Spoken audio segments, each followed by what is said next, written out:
Good afternoon.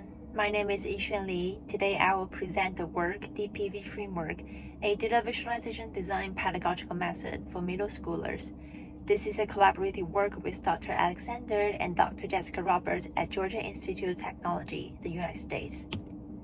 I believe many of us are familiar with these VIS courses and textbooks. We all do data visualization research. We all know how to design VIS to communicate insights effectively. We know the principles, the frameworks, and the best practices. But here is a challenge. How do we teach this to a 13-year-old? One of my research goals is to empower middle school students to design data visualizations so that they can use to communicate their own idea. However, we did not find any existing pedagogical framework that we can directly use for teaching this, so we need to design one. And here leads to the main research question for this work. How can we design an accessible and effective pedagogical framework to teach data visualization design to middle schoolers? I will first introduce how we designed the DPV framework. In K-12 education in the United States, the skills of creating charts are widely mentioned in these pedagogical standards, meaning that K-12 teachers need to cover these skills in their curriculum. So we start by understanding teachers' existing practices on how they teach data visualization in their courses. We send out a teacher's needs survey and we analyze 11 valid responses. We identify 4 main challenges teachers faced, including insufficient resources, students' difficulty in understanding charts, time constraint, and limited students' interest. The main takeaway of all of this is we really need an accessible, practical, and adaptable resources and materials that can offer structured guidance for teaching data visualization design. Following the survey, we begin to look for how data visualization is currently taught by these researchers. We look through the nesting model and other frameworks. Some of them are listed here, and we identify many good practices, including students should start understanding the domain before they actually make their design. Students should be encouraged to generate multiple design ideas, and the framework should break down complicated design steps into more manageable items. We will also identify limitations, including those existing frameworks are generally too complicated and detailed to teach in K-12, and the existing practices are generally designed for post-secondary students with CS or design background. Considering what we learned from the survey and the literature review, we derived 4 design goals that we would like our K-12 version pedagogical framework to achieve, including it should enhance students' visualization skills, be accessible enough for middle schoolers, it should foster creativity and informed decision on design, and provide authentic design experience. Following the design goal, we start from the nesting model and rephrase the 4 steps into the following 3 levels: domain, purpose, visual. And then we further broke each level down into sub-questions that each question can lead to actionable item that students can start working on with hands-on activity. To test out the framework, we want to hear teachers' feedback, so we conduct a professional development program. We make the framework into a worksheet, conduct hands-on activity with the worksheet, and then have a focus group with the teachers to collect their thoughts on using the framework for their own instruction. From the focus group, we received many good suggestions on how can we further make it age appropriate, not only language but also the structure itself. We then recruit a local middle school teachers through the Georgia Intern Fellowship for Teachers program to further develop the curricula and materials to teach the framework, including the slides and the worksheets and many hands-on activities to teach where students can practice the DPV framework.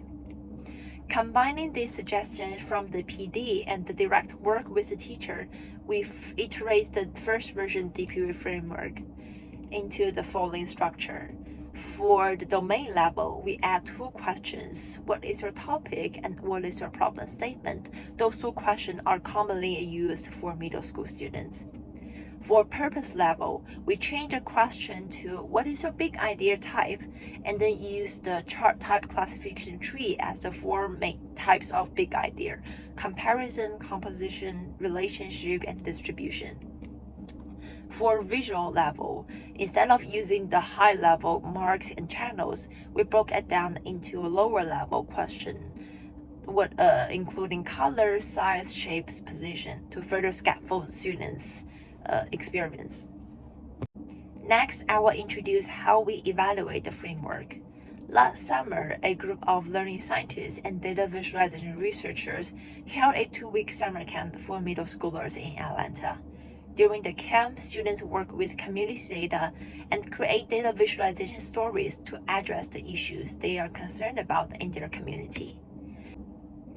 We implement the curriculum with 23 middle school students. In the first week, students identify their project topics and learn data visualization skills through DPV. And the second week, students work on their project following the DPV worksheet, create charts in Tableau, and compose multiple charts they create into a poster. And the last day, they present their work to parents and community stakeholders. We collect multiple sources of data to evaluate the framework, including the post survey, students' focus group transcripts, their in-class worksheets, and their final project artifacts. First, to evaluate whether students develop their data visualization skills according to Design Goal 1, we evaluate student skill growth through a post survey, where students rated their perceived skills on those 9 questions. For most questions, we see most students rated positively and neutrally towards their skill growth.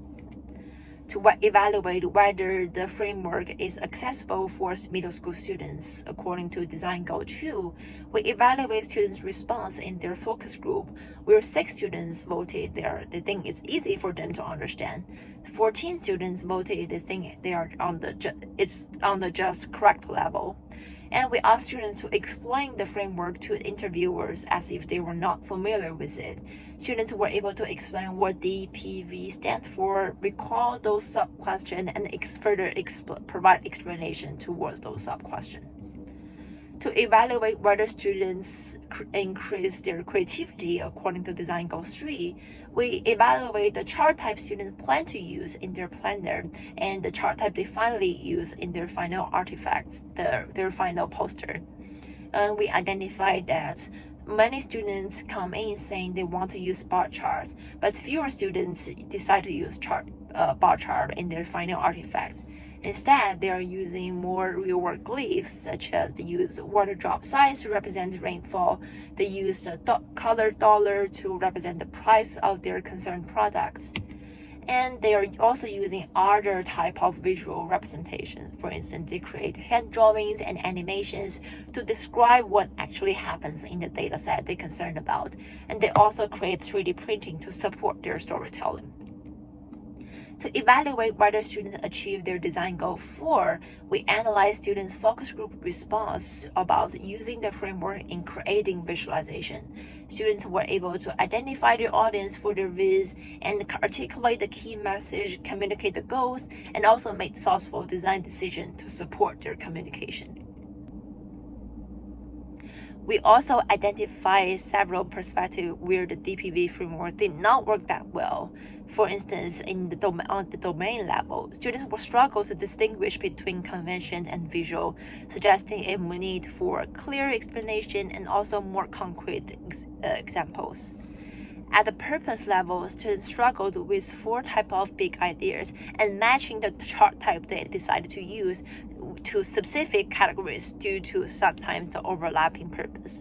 While the decision tree did offer valuable guidance for selecting appropriate chart type, it has limitations when applied to real-world data because usually the real-world data generally involves multiple purpose. At the visual level, students feel constrained by those explicit lists of the visual channel, which highlight the trade-off between scaffolding the design process and allowing open-ended interpretation.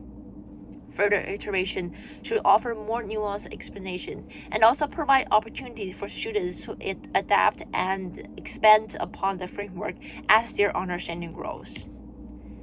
And we also bring the DPV framework outside the camp. the middle school teachers came back to her school and lead an after-school program to teach data visualization together with gardening. And we also participate in multiple teachers' professional development conferences to share our experience. And our summer camp 2025 is currently on the way. We are right now working with a new middle school teacher to adapt what we learned from last summer into the newer version of the DPV framework and the curriculum. We provide students with the framework instead of telling students what chart they need to create. Is that we want students to have the tool themselves for their future data encounters. This idea is inspired by a learning science theory called preparation for future learning.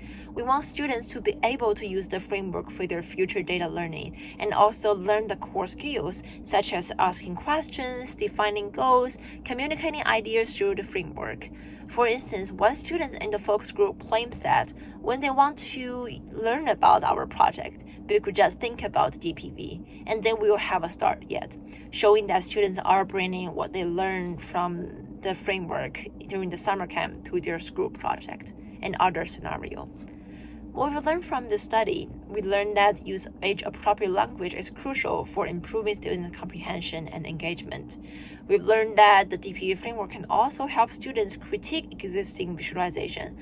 And this work is also an effort to broaden participation in data visualization community by directly work with K-12 teachers and students.